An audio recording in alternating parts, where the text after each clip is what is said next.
എൻ്റെ പേര് ജസ്റ്റിൻ. ഞാനൊരു എയർഫോഴ്സ് വെറ്ററനാണ്. എയർഫോഴ്സിൽ 20 വർഷം സർവീസ് ചെയ്ത് ഇപ്പോൾ 4 വർഷമായിട്ട് ഞാൻ LLB ചെയ്തുകൊണ്ടിരിക്കുന്നു. Final sem. ആദ്യമേ തന്നെ നിങ്ങൾക്ക് എല്ലാവർക്കും ഹാപ്പി ഇൻഡിപെൻഡൻസ് ഡേ വിഷസ് നേരുന്നു. നിങ്ങളുടെ എല്ലാവരുടെയും ഒരു ഫ്രണ്ട് എന്നെ ഏൽപ്പിച്ച ഒരു ദൗത്യത്തിന്റെ വെളിച്ചത്തിലാണ് ഞാനിപ്പോൾ നിങ്ങളുടെ മുമ്പിലായിരിക്കുക. എയർഫോഴ്സിനെ കുറിച്ച് കൂടുതൽ അറിയുവാനും കൂടുതൽ നിങ്ങളൊരു കുറച്ചും കൂടി എല്ലാവരും നല്ല രീതിയിൽ എല്ലാവർക്കും കുറെ കാര്യങ്ങളെല്ലാം അറിയാം. എങ്കിലും ഒരു എക്സ്പീരിയൻസ്ഡ് മാൻ എന്ന രീതിയിൽ കുറച്ച് കാര്യങ്ങൾ ഈ ഒരു സ്വാതന്ത്ര്യദിനത്തിനോടനുബന്ധിച്ച് നിങ്ങളോട് പറഞ്ഞ് മനസ്സിലാക്കാൻ വേണ്ടിയിട്ടാണ് ഞാനിവിടെ ആയിരിക്കുക. ആദ്യമായിട്ട് നമുക്ക് എല്ലാവർക്കും അറിയുന്നത് പോലെ സർവീസ് എന്ന് പറയുന്നത് ഒരു ട്രൈ സർവീസാണ്. ട്രൈ സർവീസ് എന്ന് പറഞ്ഞാൽ ട്രൈ എന്ന് ഉദ്ദേശിക്കുന്നത് 3 തരം സർവീസുകളാണുള്ളത്: ആർമി, നേവി ആൻഡ് എയർഫോഴ്സ്. ഇത് എല്ലാ വിഭാഗത്തിലും പെട്ടുന്ന ആൾക്കാർക്ക് കൂടുതലായിട്ട് അറിയാവുന്ന ഒരു കാര്യം തന്നെയാണ്. പിന്നെ പാരാമിലിറ്ററി ഫോഴ്സസ് ഉണ്ട്, BSF, CRPF എന്നുള്ള കാര്യങ്ങൾ. എങ്കിലും ഡിഫൻസ് സർവീസസ് എന്ന് ഉദ്ദേശിക്കുന്നത് ഈ 3 സർവീസസിനെയാണ്. അപ്പം നമ്മുടെ ഇടയിൽ ഉണ്ടാവുന്ന സംശയങ്ങൾ പിന്നെയുള്ളത് എന്താണ് ഫോഴ്സുകൾ തമ്മിലുള്ള വ്യത്യാസങ്ങൾ അവരുടെ ഫങ്ഷൻ അല്ലെങ്കിൽ അവരുടെ റോൾ അതിൽ തന്നെയാണ് നമുക്കതിന്റെ വ്യത്യാസങ്ങൾ കാണാൻ സാധിക്കും. അപ്പോൾ കൂടുതലുമായിട്ട് ഞാനിപ്പോൾ ഇന്ത്യൻ എയർഫോഴ്സിനെ കുറിച്ചാണ് ഞാൻ നിങ്ങളോട് പറയുക. കാരണം ഞാൻ അതിലാണ് well versed and well experienced എന്ന് പറയുന്ന ഒരു രീതിയിലുള്ളത്. എനിക്ക് നിങ്ങളോട് കൂടുതലായിട്ട് സംസാരിക്കാനുള്ളതും പറയാനുള്ളതും എയർഫോഴ്സിലെ സാധ്യതകൾ, എങ്ങനെയാണ് നമുക്ക് എയർഫോഴ്സിലെ ചേരാൻ സാധിക്കുക, എയർഫോഴ്സിലെ കരിയർ എങ്ങനെയാണ്, എയർഫോഴ്സ് ജീവിതം എങ്ങനെയാണ്, എയർഫോഴ്സിൽ ചേർന്ന് കഴിഞ്ഞാൽ നമുക്ക് കിട്ടുന്ന ആനുകൂല്യങ്ങൾ, ലീവ്, മറ്റുള്ള സാധ്യതകൾ എന്തൊക്കെയാണ്. അപ്പം അങ്ങനെയുള്ള കുറെ കാര്യങ്ങൾ. അല്ലാത്ത കുറെ കാര്യങ്ങൾ നിങ്ങൾക്ക് ഇപ്പോൾ ഗാഡ്ജറ്റ്സ് വഴിയും അല്ലെങ്കിൽ സോഷ്യൽ മറ്റുള്ള സോഷ്യൽ മീഡിയ വഴികളെല്ലാം നമുക്ക് അറിയാൻ സാധിക്കും. പക്ഷെ നമ്മുടെ ലൈഫ് എക്സ്പീരിയൻസും അല്ലെങ്കിൽ സാധാരണ ഉണ്ടാകുന്ന മറ്റുള്ള കാര്യങ്ങളെ കുറിച്ചാണ് ഞാനിന്ന് പറയാൻ ആഗ്രഹിക്കുന്നത്. അപ്പോൾ നമ്മൾ എയർഫോഴ്സിനെ കുറിച്ച് പറയുമ്പോൾ എയർഫോഴ്സിൽ മെയിനായിട്ട് നമുക്ക് കാറ്റഗറൈസ് ചെയ്യാൻ സാധിക്കുക അല്ലെങ്കിൽ 2 തരത്തിലുള്ള വിഭാഗങ്ങളെയാണ് നമ്മൾ അവിടുത്തെ സ്റ്റാഫായിട്ട് നമുക്ക് കാണാൻ സാധിക്കും. ഒന്ന് കമ്മീഷൻഡ് ഓഫീസേഴ്സ്, ഓഫീസർ ലെവലിലുള്ള ഓഫീസേഴ്സിനെയാണ് കമ്മീഷൻഡ് ഓഫീസേഴ്സ് എന്ന് പറയുന്നത്. ഫ്ലൈയിങ് ഓഫീസർ തുടങ്ങി ഏറ്റവും മുകളിലുള്ള air chief marshal, chief of air staff എന്ന് പറയുന്ന ആൾ വരെയുള്ള റാങ്കിന്റെ ഒരു സ്ട്രക്ചറിലെയാണ് നമ്മൾ കമ്മീഷൻഡ് ഓഫീസേഴ്സ് എന്ന് പറയുന്നത്. രണ്ടാമത്തെ വിഭാഗം എയർമാൻ കാറ്റഗറിയാണ്. എയർമാൻ വിഭാഗത്തിൽ എയർക്രാഫ്റ്റ്സ്മാൻ തുടങ്ങി മാസ്റ്റർ വാറന്റ് ഓഫീസർ വരെയുള്ള ഒരു റാങ്കിനെയാണ് നമ്മൾ എയർമാൻ കാറ്റഗറിയിൽ ഉൾപ്പെടുത്തുക. അപ്പോൾ എയർഫോഴ്സിൽ 2 വിഭാഗങ്ങൾ. കമ്മീഷൻഡ് ഓഫീസേഴ്സിനെ എങ്ങനെയാണ് നമുക്ക് കമ്മീഷൻഡ് ഓഫീസേഴ്സ് ആവാൻ സാധിക്കുക എന്നുള്ളത് ആണ് ഞാൻ ആദ്യം നിങ്ങളോട് വിവരിക്കുന്നത്. കമ്മീഷൻഡ് ഓഫീസേഴ്സിന്റെ മെയിൻ ആയിട്ടുള്ള entry it is through NDA, national defence academy. Secondly through FCAT, air force common eligibility test. ആ ഒരു ടെസ്റ്റ് പ്രകാരവും നമുക്ക് കമ്മീഷൻഡ് ഓഫീസേഴ്സ് ആവാം. അങ്ങനെ നിരവധിയായിട്ടുള്ള രീതിയിലാണ് നമ്മൾ എയർഫോഴ്സിൽ കമ്മീഷൻഡ് ഓഫീസേഴ്സ് ആവുന്നത്. ഇപ്പോൾ നമുക്ക് NCC ത്രൂ 10%, NCCയിലെ ഗ്രൂപ്പ് C സർട്ടിഫിക്കറ്റ് ഹോൾഡേഴ്സും നമുക്ക് എയർഫോഴ്സിലെ ഒരു 10% അവർക്കായിട്ടുള്ള ഒരു റിസർവേഷൻ ഉണ്ട്. എയർ വിങ് NCCയിലുള്ള കുട്ടികൾ അങ്ങനെ അബ്സോർവ് ചെയ്യുന്നുണ്ട്. FCAT കോമൺ അഡ്മിഷൻ ടെസ്റ്റാണ് FCAT എന്ന് ഉദ്ദേശിക്കുന്നത്. പിന്നെ ഒരു പ്രത്യേകമായിട്ടുള്ള ഒരു കാര്യം നിങ്ങളോട് പറയാനുള്ളതും ഷെയർ ചെയ്യാനുള്ളതും എന്താണെന്ന് വെച്ച് കഴിഞ്ഞാൽ എയർഫോഴ്സിലെ എല്ലാ തരത്തിലും അല്ലെങ്കിൽ ഏത് തരത്തിലുള്ള ഒരു പഠനം കഴിഞ്ഞിട്ടുള്ള വ്യക്തികൾക്കും എയർഫോഴ്സിൽ ഒരു ചാൻസ് ഉണ്ട് എന്നുള്ളത് വളരെ അഭിമാനപൂർവ്വം തന്നെ പറയാം. 10th പാസ്സാവാത്തതും അല്ലെങ്കിൽ വളരെ ഹയർ രീതിയിലുള്ള പഠനങ്ങൾ പൂർത്തിയാക്കിയിട്ടുള്ള ഏതൊരു വ്യക്തിക്കും എയർഫോഴ്സിലെ ഒരു ജോലിക്ക് ഉള്ള സാധ്യത കൂടുതലാണ്. അതിന് എക്സാമ്പിളായിട്ട് നമ്മൾ ലോ തന്നെ ചെയ്തിട്ടുള്ള ആൾക്കാർക്ക് അവിടെ ലോ ഓഫീസേഴ്സായിട്ട് കയറാം. അഡ്മിൻ വിഭാഗത്തിൽ പെട്ടുന്ന ആൾക്കാർക്ക് അഡ്മിൻ വിഭാഗത്തിലേക്ക് നമുക്ക് FCAT വഴി കയറാം. അല്ല, ഇനി നമ്മൾ മെഡിക്കൽ വിങ്ങിലാണെങ്കിൽ മെഡിക്കലായിട്ട് തീർന്നിട്ടുള്ള മെഡിക്കൽ പഠനങ്ങൾ കഴിഞ്ഞിട്ടുള്ള കുട്ടികൾക്ക് അവിടേക്ക് കയറാം. പിന്നീടുള്ളത് നമ്മുടെ BSc നഴ്സിംഗ് കഴിഞ്ഞിട്ടുള്ള MNS പോസ്റ്റുകളാണ് നമ്മുടെ മെഡിക്കൽ വിങ്ങിനുള്ളത്. ഇനി MBBS കഴിഞ്ഞിട്ടുള്ള ആൾക്കാർക്ക് ഡോക്ടേഴ്സായിട്ട് കയറാം. ഇതെല്ലാം കമ്മീഷൻഡ് ഓഫീസേഴ്സായിട്ട് കയറാം. പ്ലസ് അക്കൗണ്ട്സ് ബ്രാഞ്ച് കഴിഞ്ഞിട്ടുള്ള ആൾക്കാർക്ക് അക്കൗണ്ട്സ് ബ്രാഞ്ചിലേക്കുള്ള വഴികളുണ്ട്. ഇതൊക്കെയാണ് ഓഫീസേഴ്സ് കാറ്റഗറിയിലുള്ള കമ്മീഷൻഡ് ഓഫീസേഴ്സ് കാറ്റഗറിയിലുള്ള ആൾക്കാർ. പൈലറ്റ്, ടെക്നിക്കൽ ഓഫീസേഴ്സ് എന്നിവരുടെ കാര്യങ്ങളും ഇങ്ങനെ തന്നെയാണ്. പൈലറ്റ് ആകുക എന്നുള്ളത് കുറെ കുട്ടികളുടെ ഒരു സ്വപ്നമായിട്ട് ഞാൻ കാണുകയാണ്. അപ്പോൾ പൈലറ്റ് ആവണമെങ്കിൽ എങ്ങനെയാണ് എന്നുള്ളത് നമുക്ക് അറിയണമെങ്കിൽ മെയിനായിട്ടും പൈലറ്റ് ആവുന്ന കുട്ടികളുടെ ഒരു എൻട്രി എന്ന് പറയുന്നത് ND ആണ്, national defence academy. National defence അക്കാഡമിയുടെ എക്സാംസ് എഴുതുന്നു. എക്സാമിനേക്കാളും നമുക്ക് പ്രിപ്പയർ ചെയ്യേണ്ടി വരുന്നത് നമുക്ക് അതിൻ്റെ ഒരു ഇന്റർവ്യൂ സെഷനാണ്. ഇന്റർവ്യൂ ബോർഡ് അത് അവസാനം നമ്മുടെ കാര്യങ്ങൾ തീരുമാനിച്ച് മെറിറ്റ് ലിസ്റ്റ് ഇടുന്നു. അപ്പോൾ അതാണ് നമ്മുടെ കമ്മീഷൻ ഓഫീസേഴ്സിന്റെ രീതിയിലുള്ള ആൾക്കാർക്ക് ഉള്ള ചാൻസസും അവരുടെ വിഭാഗത്തിൽപ്പെടുന്ന ആൾക്കാരുടെ കാര്യങ്ങൾ. ഇനി എയർമാൻ കാറ്റഗറി വരികയാണെങ്കിൽ എയർമാൻ കാറ്റഗറി +2 കഴിയുമ്പോൾ നമുക്ക് ചേരാവുന്ന ഒരു വിഭാഗമാണ് എയർമാൻ കാറ്റഗറി. അവർ കമ്മീഷൻഡ് ഓഫീസേഴ്സ് അല്ല. അപ്പോൾ നമ്മൾ അവർക്ക് പൈലറ്റോ അങ്ങനെയുള്ള കാര്യങ്ങൾ ആവാനുള്ള സാധ്യതകളില്ല. എയർമാൻ കാറ്റഗറിയിൽ 2 കാറ്റഗറിയാണുള്ളത്. ഒന്ന് ടെക്നിക്കൽ ആൻഡ് നോൺ ടെക്നിക്കൽ. പിന്നെയുള്ളത് ഒരു ചെറിയൊരു കാറ്റഗറി ഉണ്ട്, മ്യൂസീഷ്യൻസ് എന്ന് പറയും. അപ്പോൾ അവർക്ക് അതിൽ ചാൻസ് ഉണ്ട് മ്യൂസിക് വിഭാഗത്തിൽ. അത് സെപ്പറേറ്റ് അവരെ നമുക്ക് എൻറോൾ ചെയ്യുന്നതാണ്. സാധാരണ രീതിയിൽ അതൊരു tech and non technical category ആയിട്ടാണ് നമ്മളതിനെ വിഭജിച്ചിട്ടുള്ളത്. അതിൽ ടെക്നിക്കൽ കാറ്റഗറിയിൽ വരുന്ന കുറെ ഫിറ്റേഴ്സ്, മറ്റുള്ള അങ്ങനത്തെ ടെക്നിക്കൽ വിഭാഗങ്ങൾ, എയർക്രാഫ്റ്റിൻ്റെതുമായിട്ട് ബന്ധപ്പെട്ടുള്ള ടെക്നിക്കൽ കാര്യങ്ങൾ ചെയ്യുന്നത്. അപ്പോൾ ഏതൊക്കെ കാറ്റഗറി ആണെന്നുള്ളത് ഞാൻ ഈ ഒരു വളരെ ചുരുങ്ങിയ സമയം കൊണ്ട് ഞാൻ ഈ നോൺ ടെക്നിക്കൽ കാറ്റഗറിയോ ടെക്നിക്കൽ കാറ്റഗറിനെ ഞാനിപ്പോൾ ക്ലാസിഫൈ ചെയ്ത് പറയുന്നില്ല. പക്ഷെ നിങ്ങൾക്കത് നമുക്ക് നെറ്റിൽ നോക്കി കഴിഞ്ഞാൽ അതിന്റെ കാര്യങ്ങൾ അറിയാം.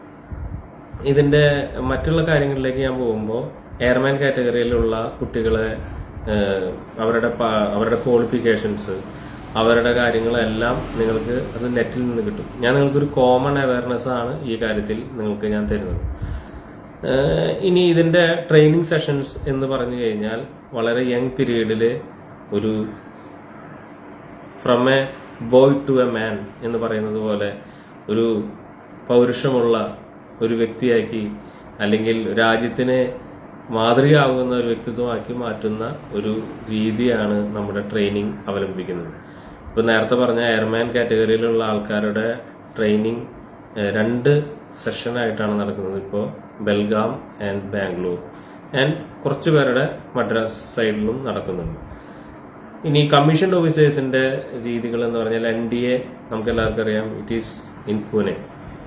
പിന്നെയുള്ളത് air force academy, it is in Hyderabad, Dundigal, it is near to Hyderabad. അപ്പോൾ അവിടെയാണ് അവരുടെ അതിൻ്റെതായിട്ടുള്ള കാര്യങ്ങൾ നടക്കുന്നത്. പിന്നെയും കുറെ സ്ഥലങ്ങളുണ്ട് അത് അങ്ങനെ നടക്കുന്നു. ലോ ആണെങ്കിൽ ലോന്റേതായിട്ടുള്ള കുറെ സ്ഥലങ്ങളുണ്ട്. മെഡിക്കൽ ആണെങ്കിൽ അത് ഡൽഹി സൈഡിലാണ്. അതിന്റെ ഒരു ബേസിക്സ് എല്ലാം കഴിഞ്ഞ് സ്പെഷ്യലൈസേഷൻസിൽ ബ്രാഞ്ചസിലെ സ്പെഷ്യലൈസേഷൻസിൽ പോകുമ്പോൾ പല സ്ഥലങ്ങളിലായിട്ടാണ് അവരുടെ. അപ്പോൾ ഇതാണ് ഇതിന്റെ ഒരു മെയിൻ ആയിട്ടുള്ള ഒരു ഔട്ട്ലൈൻ അല്ലെങ്കിൽ ഷീൽഡ്, അല്ലെങ്കിൽ അതിന്റെ ഒരു പ്രത്യേക ഒരു മറ എന്ന് പറയുന്ന ഒരു കാര്യം എന്ന് ഞാൻ പറഞ്ഞത്. അല്ലെങ്കിൽ ഇതാണ് അതിന്റെ ഒരു ഓൾസം. ഇനി ഇതിന്റെ കൂടുതൽ ഡീറ്റെയിൽസ് എന്തൊക്കെയാണ് നിങ്ങളുടെ ഈ കാറ്റഗറി എന്നുള്ളത് ഞാനിവിടെ നിങ്ങൾ ഓരോന്നായിട്ട് നമ്മൾ കൂടുതലായിട്ട് പറയുകയാണെങ്കിൽ അത് കുറെ ടൈം കൺസ്യൂമിങ് ആണ്. അതുകൊണ്ട് അത് ഞാനിവിടെ എക്സ്പ്ലനേഷൻ നടത്തുന്നില്ല.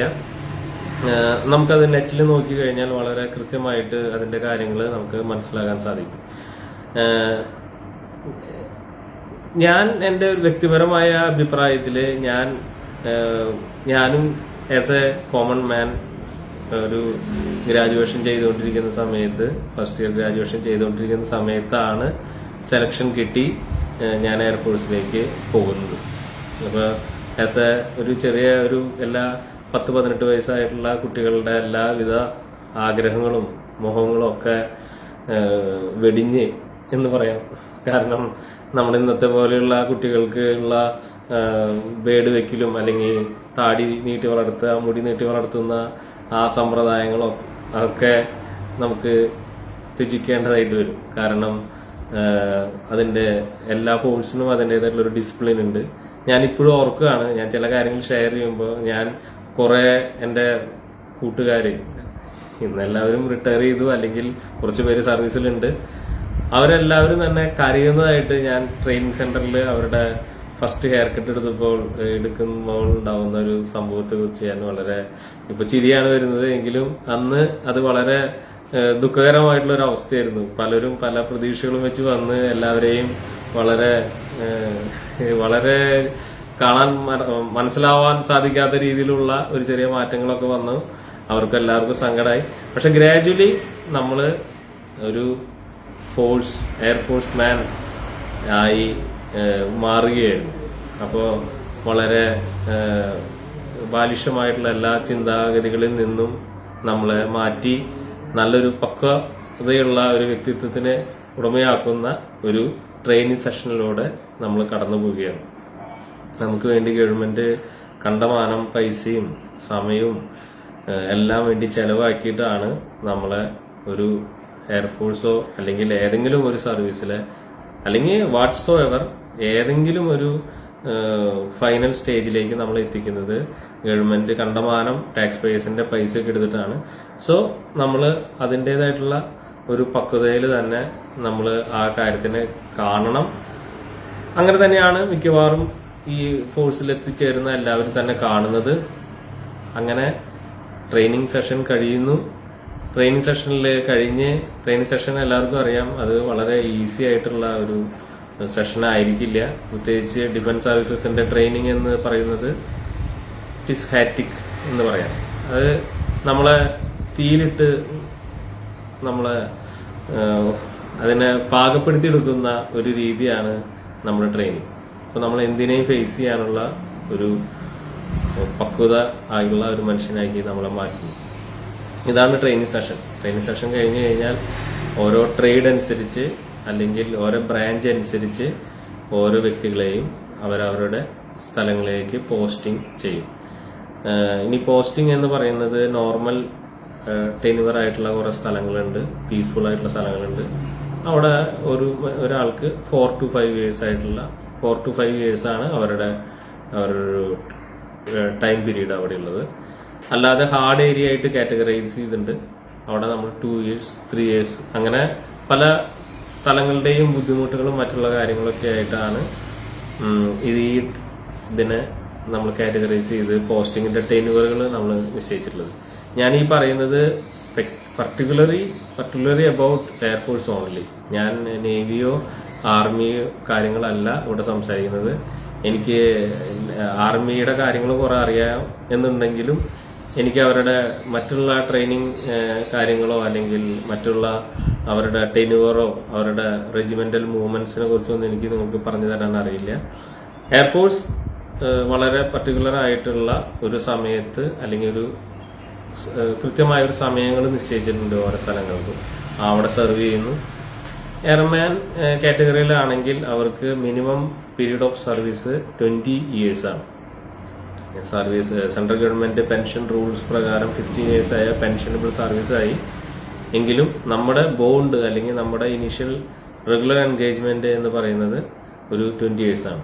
കമ്മീഷൻ ഓഫീസേഴ്സിന്റെ കാര്യങ്ങളിലാണെങ്കിൽ അത് ഡിഫേഴ്സ്. ഷോർട്ട് സർവീസ് കമ്മീഷൻ ഉണ്ട്, അത് 14 years ആണ്. അത് woman and men are eligible. അപ്പോൾ ഷോർട്ട് സർവീസ് കമ്മീഷനെ കുറിച്ച് നിങ്ങൾക്ക് നെറ്റിൽ നോക്കി കഴിഞ്ഞാൽ അത് കൂടുതലായിട്ട് അതിനെ പറ്റിയിട്ട് അറിയാം. അപ്പോൾ ഈ ഷോർട്ട് സർവീസ് കമ്മീഷനും അല്ലെങ്കിൽ പെർമനന്റ് കമ്മീഷന് അങ്ങനെ പ്രത്യേകിച്ച് ബോണ്ടുകളൊന്നുമില്ല. Commission officer are there bound to do up to superannuation എന്ന് പറഞ്ഞാൽ 57 years വരെ അവർ ചെയ്യാനുള്ളതാണ്. ഇൻട്രീം ഇടക്കാലത്തിൽ അവർക്ക് പോരണമെങ്കിൽ പോരുകയൊക്കെ ചെയ്യാം. പക്ഷെ ഗവൺമെന്റ് റൂൾസ് അനുസരിച്ച് അവർക്ക് പെൻഷൻ അല്ലെങ്കിൽ മറ്റുള്ള കാര്യങ്ങൾ വളരെ പരിമിതമായ സമയം കൊണ്ടാണ് പറയുന്നത് കൊണ്ട് കൂടുതൽ നിങ്ങളോട് എനിക്കത് കുറെ കാര്യങ്ങൾ ഷെയർ ചെയ്യണമെന്നുണ്ട്. പക്ഷെ എനിക്ക് തന്നിട്ടുള്ള ഒരു ടൈം എന്ന് പറയുന്നത് 10 to 15 minutes ആണ്. എന്തായാലും ഇതൊക്കെയാണ് ഒരു എയർഫോഴ്സിനെ കുറിച്ചുള്ള ഒരു ഗൈഡ് ലൈൻ. വളരെ പീസ്ഫുൾ ആയിട്ടുള്ള, വളരെ ശാന്തമായിട്ടുള്ള ഒരു സർവീസാണ് ഇന്ത്യൻ എയർഫോഴ്സ്. പിന്നെ എല്ലാവർക്കും ഇന്ത്യൻ എയർഫോഴ്സിലെ എല്ലാവിധ ഭാവങ്ങളും ഈ സമയത്ത് ഇന്ത്യൻ എയർഫോഴ്സിന്റെ ഒരു പഴയ ഒരു വാരിയർ എന്ന രീതിയിൽ, എയർ വാരിയർ എന്ന രീതിയിൽ എല്ലാവർക്കും നേരുകയാണ്. എല്ലാവർക്കും വൺസ് അഗെയിൻ ഒരു നല്ല ദിവസങ്ങളും നല്ല കാലഘട്ടങ്ങളും ആശംസിക്കുന്നു. എല്ലാവർക്കും നന്മ വരട്ടെ. ജയ് ഹിന്ദ്.